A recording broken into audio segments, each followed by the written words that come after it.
All right, so I've been seeing this all over my For You page again about women's sports and transgender women and all that fucking bullshit. And I'm just going to say it again. I've said it before. Trans women should not be allowed, and they do not deserve to be in women's sports. And no, that does not make anybody transphobic. That makes us realistic.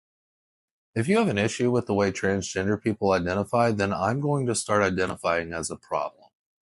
The illiterate of the future will not be the person who cannot read. It will be the person who does not know how to learn. It's pitiful that this type of argumentation as a whole exists, where these people will pretend to actually give a shit about women's sports and say, well, it's not fair and they don't deserve to be in these sports, but then claim it's as if it's pitting David against Goliath. Then say, well, I'm just being realistic and that's not transphobic. Later, we'll then say shit like this. But don't give a fuck what you identify as. You want to be a fucking cartoon character? You want to be a fucking Daisy? I don't care. Yes, it is absolutely transphobic. You're making assertions based on no evidence specifically targeting trans people in general. If this was about race, and the claim was the same as it was in the 50s, that black athletes were physical specimens with natural abilities, you wouldn't be able to claim, well, I'm just being realistic, although that was the argument then, and the reason for the establishment of the Negro League of Baseball for non-white players. When in fact, they not only should have had a place, they also deserved it. So let's break this down. Trans athletes vary in athletic ability in the same way cisgender athletes do. It's interesting how that works when comparing humans. Like it or not, trans people are humans. Cisgender athletes consistently perform as well as or better than transgender competitors. So the claim that they have an unfair advantage is unfounded. According to Dr. Joshua D. Safer, Executive Director of the Mount Sinai Center for Transgender Medicine and Surgery in New York, a person's genetic makeup and internal and external reproductive anatomy are not useful indicators of athletic performance. Now, I won't deny that a cisgender man may have some advantage over some women athletes. I won't say all do, because that pits women as weaker, and that's not always the case. One high jumper, for example, could have more strength in their legs and be able to jump higher, while the other may have perfect form and still outperform the other athlete.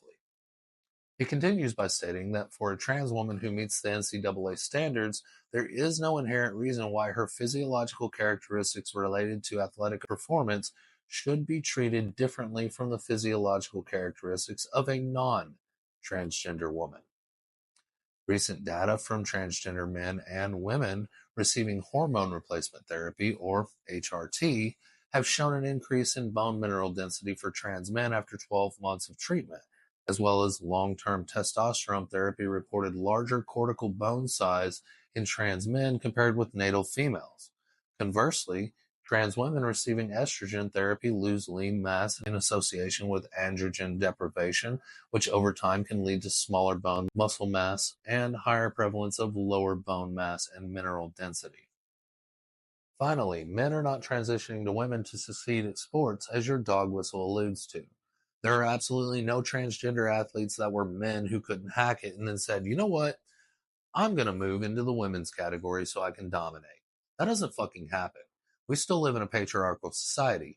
Men's sports are far more lucrative, even by way of underperformers compared to the top performers in women's sports.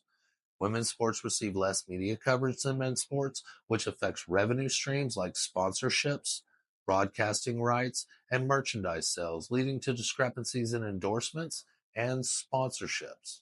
The percentage of revenue that goes to the players' salaries varies by league.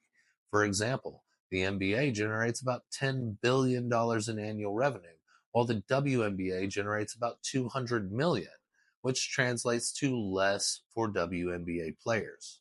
It's almost like there must be another reason, something closer tied to their personal identity, that leads them to transition. I'd argue that maybe they're less discriminated against, but then I see posts like yours, so it makes me wonder if the science that says transgender brains develop to closer resemble those of their cisgender peers has some semblance of truth that might explain this.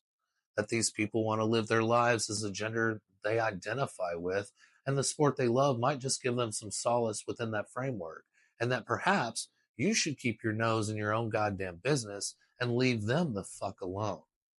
Maybe you should try that. It might help Philip sleep at night knowing his wife isn't as much of a bigot as she actually fucking is.